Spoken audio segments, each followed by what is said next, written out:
আসসালামু আলাইকুম। Excel FX আমি মাসুম পারভেজ আপনাদেরকে আবারও স্বাগত জানাচ্ছি। কেমন আছেন সবাই? আশা করছি আল্লাহর রহমতে খুব ভালো আছেন সবাই। আজ আমরা কিছু ব্যতিক্রমধর্মী লেসন নিয়ে আলোচনা করব, তা হলো কিবোর্ড শর্টকাট। তো আজকে আমরা 10টা কিবোর্ড শর্টকাট কমান্ড শিখব, যা কিনা আমাদের দৈনন্দিন কার্যক্রমের জন্য অতীব জরুরি। তো চলুন আমাদের বিস্তারিত আলোচনায় যাওয়া যাক।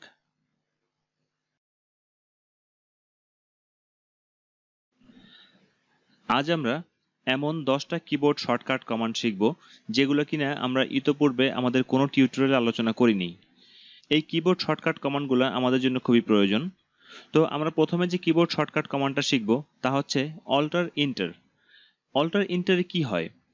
আসলে আমরা যখন এমএস ওয়ার্ডে কোনো একটা টেক্সট লিখি, লেখার পর আমরা যদি পরবর্তী প্যারায় আসতে চাই বা পরবর্তী লাইনে আসতে চাই, তাহলে আমাদের এন্টার প্রেস করলে আমাদের টেক্সটটা পরবর্তী লাইনে চলে আসে।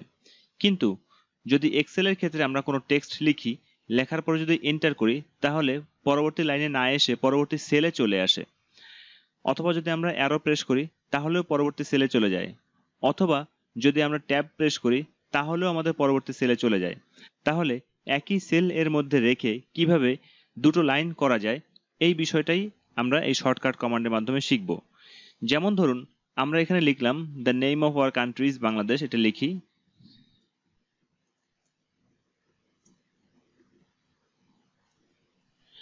এখানে দেখুন, যদি আমরা বাংলাদেশ শব্দটা লিখতে চাই এবং এন্টার দিয়ে নিচে লিখতে চাই, তাহলে আমাদের এন্টার প্রেস করলে পরবর্তী সেলে চলে যাচ্ছে, কিন্তু আমাদের একই সেলের মধ্যে থাকছে না। তাহলে সেক্ষেত্রে আমরা কি করতে পারি? এই ক্ষেত্রে যদি আমরা কিবোর্ড শর্টকাট কমান্ড ব্যবহার করি অল্টার এন্টার, তাহলে দেখুন আমাদের একই সেল এর মধ্যে থেকে পরবর্তী লাইনে চলে যাচ্ছে। এবার আমি বাংলাদেশ শব্দটা লিখি,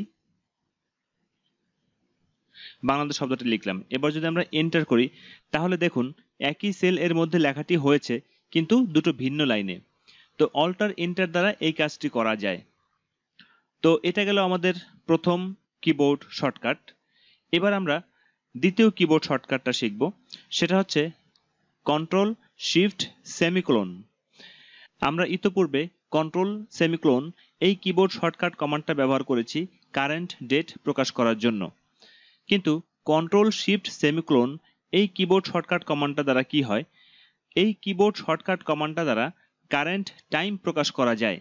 যেমন ধরুন, আমরা যদি এখন প্রেস করি কন্ট্রোল শিফট সেমিকোলন, তাহলে দেখুন এখানে 12:47 AM এইটা প্রকাশ পাচ্ছে।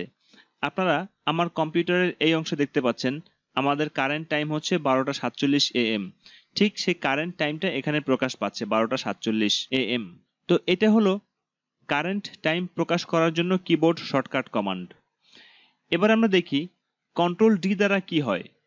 কন্ট্রোল ডি হচ্ছে এইরূপ একটা কমান্ড যা কিনা পূর্ববর্তী আপার সেলে যেই টেক্সটটা রয়েছে বা যেই ভ্যালুটা রয়েছে, ঠিক সেম ভ্যালুটা সেম ফরম্যাটে আপার ভ্যালুটা দ্বারা ফিল হয়ে যাবে।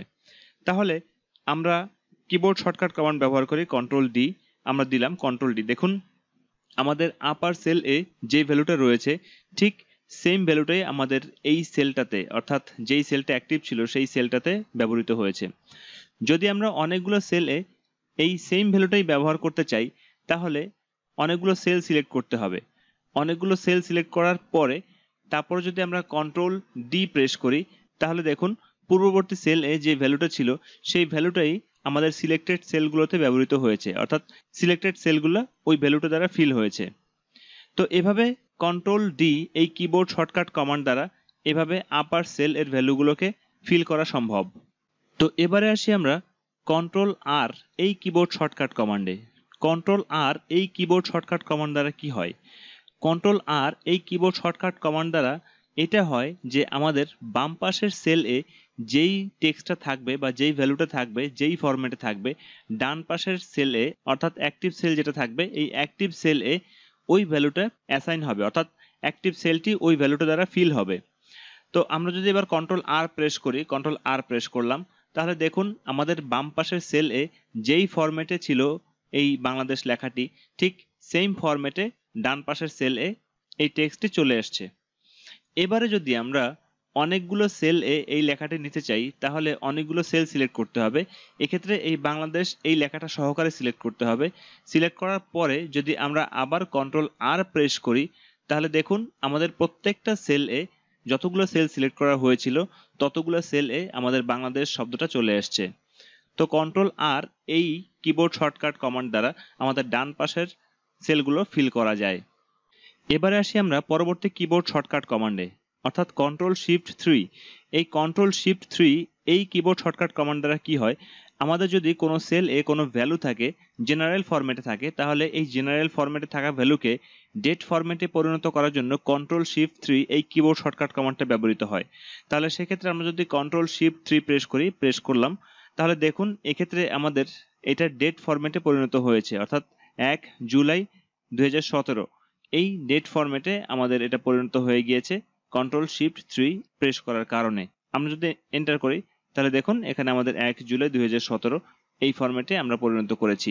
কোনো পিসিতে ডেট ফরম্যাট ভিন্নভাবে থাকতে পারে, স্ল্যাশ দিয়ে থাকতে পারে, বা সংখ্যাগুলোকে ডট দ্বারা সেপারেট করা থাকতে পারে, এভাবেও ডেট ফরম্যাটে পরিণত হতে পারে। তো এটা হলো আমাদের জেনারেল ফরম্যাটকে ডেট ফরম্যাটে পরিণত করার কিবোর্ড শর্টকাট কমান্ড।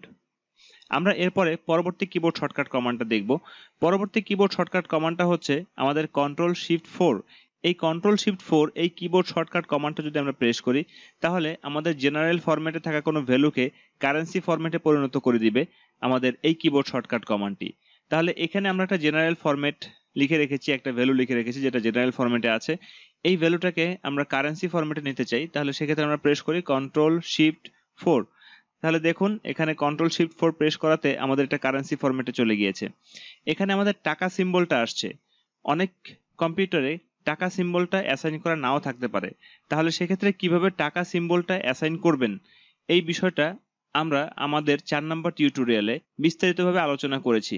আপনারা আমাদের 4 নম্বর টিউটোরিয়ালটি দেখে আসলে এই ফরম্যাটিং সম্পর্কে বিস্তারিত ধারণা পাবেন। ওখানে আমি বিস্তারিত আলোচনা করার চেষ্টা করেছি ফরম্যাটিং এর সমস্ত বিষয় সম্পর্কে। তো এভাবে কন্ট্রোল শিফট 4 এই কিবোর্ড শর্টকাট কমান্ডের মাধ্যমে আমাদের জেনারেল ফরম্যাটে থাকা কোনো ভ্যালুকে কারেন্সি ফরম্যাটে পরিণত করা যায়। এবার আমরা দেখি কন্ট্রোল স্পেস এই কিবোর্ড শর্টকাট কমান্ড দ্বারা কি হয়। কন্ট্রোল স্পেস এই কিবোর্ড শর্টকাট কমান্ড দ্বারা কোনো কলামকে সিলেক্ট করা সম্ভব। যেমন ধরুন আমি এখানে এই সেলটাকে সিলেক্ট করলাম, সিলেক্ট করার পরে এবারে যদি আমরা কন্ট্রোল স্পেস প্রেস করি, তাহলে দেখুন এই বরাবর এই কলামটা পুরোপুরি সিলেক্ট হয়েছে।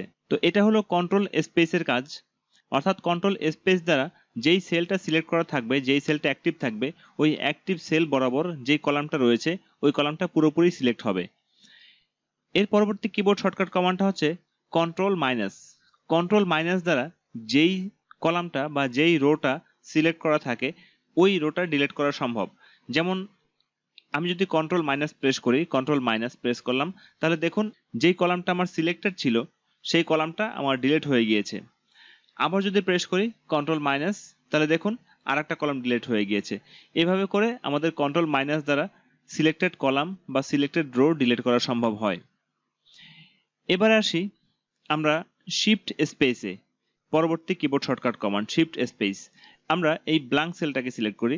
এই সেলটা সিলেক্ট করার পরে যদি আমরা শিফট স্পেস দেই, শিফট স্পেস দিলাম, তাহলে দেখুন আমাদের এখানে এই রোটা সিলেক্টেড হয়েছে। যেহেতু আমাদের রোটা পুরোপুরি সিলেক্ট হয়েছে, এবার যদি আমরা কন্ট্রোল মাইনাস প্রেস করি তাহলে দেখুন আমাদের এখানে রোটা ডিলিট হয়ে যাবে। এভাবে আমাদের কন্ট্রোল মাইনাস দ্বারা কোনো সিলেক্টেড রো বা সিলেক্টেড কলামকে ডিলিট করা যায়, এবং কন্ট্রোল স্পেস দ্বারা কলামকে পুরোপুরি সিলেক্ট করা যায়, আর শিফট স্পেস দ্বারা রোকে পুরোপুরি সিলেক্ট করা যায়।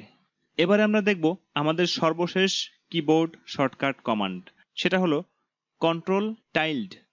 এক্ষেত্রে কিবোর্ডে এসকেপ বাটনের নিচে থাকা যেই বাটনটি রয়েছে এটা হচ্ছে টাইলড সিম্বল। অনেকে এটাকে সুং ড্যাশও বলে থাকে। তাহলে যদি টাইলড বা সুং ড্যাশ যেটাই হোক না কেন, যদি আমরা কন্ট্রোল টাইলড এই কিবোর্ড শর্টকাট কমান্ডটা ব্যবহার করি, তাহলে আমাদের যে ফর্মুলাটা থাকবে, যেমন ধরুন আমরা এখানে একটা ফর্মুলা লিখে রেখেছি, সেই ফর্মুলাটা হচ্ছে যে আমাদের এই C16 এবং D16 এর যোগফল আমরা এখানে লিখে রেখেছি। তাহলে সেক্ষেত্রে যদি আমরা ফর্মুলাটা প্রকাশ করতে চাই, ফর্মুলাটা দেখতে চাই এই সেলটার মধ্যে, তাহলে যদি আমরা কন্ট্রোল টাইলড প্রেস করি, তাহলে দেখুন আমাদের সেলগুলো বড় হয়ে যাচ্ছে। আমি জানি না আসলে সেলগুলো কেন বড় হয়ে যাচ্ছে। তাহলে আমাদের এখানে ফর্মুলাটা শো করছে। যদি আমরা আবার কন্ট্রোল টাইল্ড প্রেস করি, তাহলে দেখুন আমাদের পুনরায় আমাদের ভ্যালুতে পরিণত হয়ে গিয়েছে, এখানে ফর্মুলাটা শো করছে না। তাহলে এই কিবোর্ড শর্টকাট কমান্ডের মাধ্যমে যদি কোনো সেল এ কোনো ফর্মুলা লেখা থাকে, এই ফর্মুলাটাকে শো করানো যায় বা ফর্মুলাকে আবার ভ্যালুতে পরিণত করা সম্ভব। তো এই হলো আমাদের 10টা কিবোর্ড শর্টকাট কমান্ড। আশা করছি এই 10টা কিবোর্ড শর্টকাট কমান্ড আপনাদের দৈনন্দিন কাজে লাগবে এবং আপনাদের কাজে অনেক সহায়তা করবে। তো কিবোর্ড শর্টকাট কমান্ড নিয়ে আমার টিউটোরিয়ালটি এই পর্যন্ত। যদি আমার টিউটোরিয়ালটি আপনাদের সামান্যতম উপকারে আসে বা আপনাদের ভালো লেগে থাকে, তাহলে আমার টিউটোরিয়ালটি আপনারা আপনাদের বন্ধু-বান্ধবদের সাথে শেয়ার করবেন এবং আমার জন্য দোয়া করবেন যেন আমি আরো সুন্দর সুন্দর টিউটোরিয়াল আপনাদেরকে উপহার দিতে পারি। পরিশেষে আপনাদের সুস্বাস্থ্য কামনা করে আমি আমার টিউটোরিয়ালটি এখানে শেষ করছি। আসসালামু আলাইকুম ওয়া রাহমাতুল্লাহি ওয়া বারাকাতুহু।